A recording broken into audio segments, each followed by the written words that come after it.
Marine biologists and animal lovers alike have been left puzzled after orcas began intentionally capsizing boats off the coast of Gibraltar, with one recent video showing a killer whale destroying a boat's rudder. According to an ABC News report, at least 3 sailors have reported having their boats capsized by the animals. GTOA, a group that researches orcas in the region, says reports of these incidents have more than tripled in the past 2 years. Scientists say the behavior likely began with just a handful of orcas and that other whales caught on through social learning. Now, as for why the orcas have picked up the habit is still unknown. One scientist told The Conversation that notions of, quote, collective self-defense in aquatic mammals are far from outlandish. So one report pointed out that there was a killer whale known as White Gladys who got injured by a rudder. I didn't name Gladys.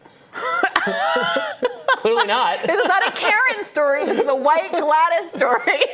Orcas have no race, Robbie. Jeez, we got to do identity politics all the time. Race, yes. They're black and white, like Michael Jackson would have wanted. Yeah. So White Gladys apparently was a whale that was injured by a rudder, and some people think that this is a defensive response where they've decided to just get rid of all the rudders, and then we won't have this problem anymore. It's like her villain origin story or something. Yes. In defense of White Gladys forever. So, this has taken the internet by storm. Leftists are loving this. They're saying the whales are orcanizing. Stop. Specifically because they keep going after yachts. I guess those are the boats that have rudders. I don't know. I'm sure there's some explanation for it other than class consciousness. But because they keep going after yachts, there is repeated kind of waves of trending online where leftists are like, where are they going to go next? I stand with the orcas. There was a news report yesterday that 30 orcas were spotted in Monterey Bay over the weekend with no clear explanation as to why they had gathered. I did a quick Google. Monterey home prices are among the most expensive in California and in the nation. It's also a military town, and maybe the orcas are also deeply invested in cutting military spending and stopping U.S. imperialism. Wow. Who knows what the orcas Antifa are all about? Orcas. So they rarely harm humans. They're very emotionally intelligent beings. They're like, even though they're called killer whales, there's very little evidence that they've ever harmed any.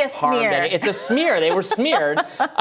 Intelligent, playful creatures. Obviously, they can learn very well to do tricks and to do performances. That's why they're popular at SeaWorld or wherever that place is. Well, increasingly unpopular in captivity, especially after that 2013 documentary Blackfish, which really highlighted how cruel it is to keep whales because of their immense emotional intelligence and their social behavior living in these large pods and migrating over large expanses of territory in small tanks and oftentimes solo or with maybe one other orca. That was an explosive documentary that really, I think, reframed how many of us saw orcas in captivity. That in combination with Free Willy, for those people in my generational cohort, really puts us on the side of big whale. You're like one of the free the animals from the zoo people? I am deeply skeptical of, maybe it's true for orcas, but for a lot of animals that they'd rather be out in the wild where you can be torn apart by predators instead of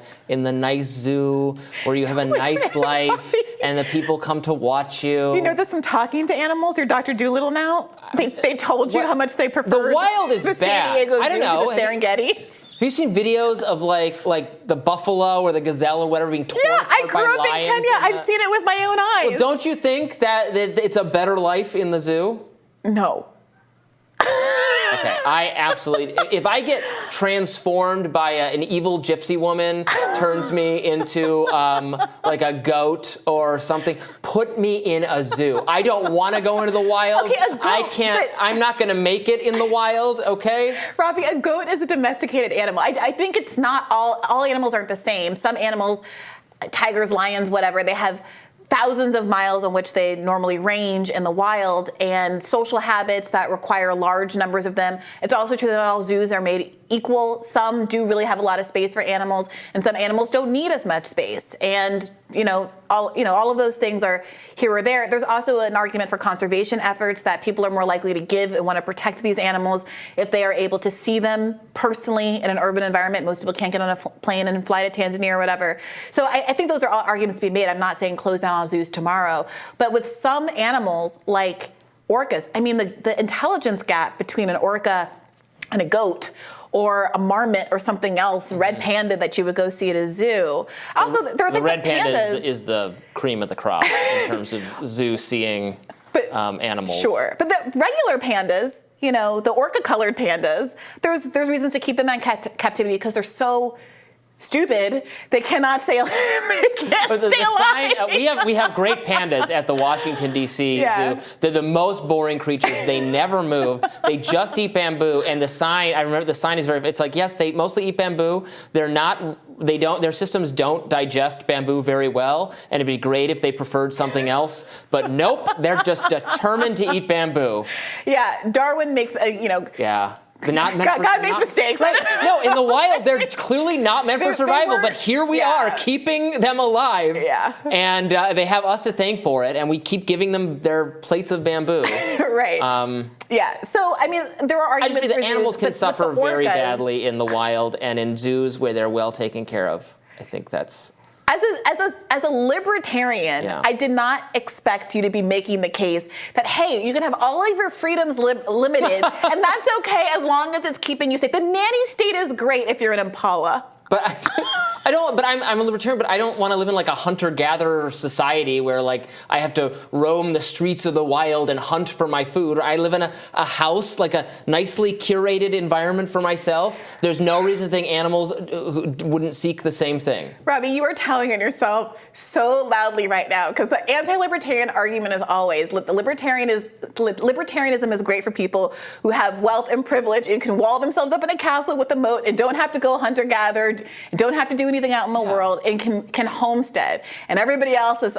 Well, you don't have to be against civilization to be a libertarian. Okay.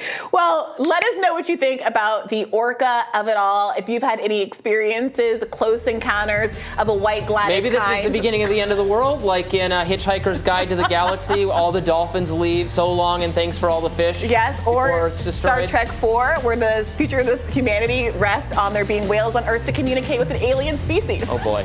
More Rising right after this.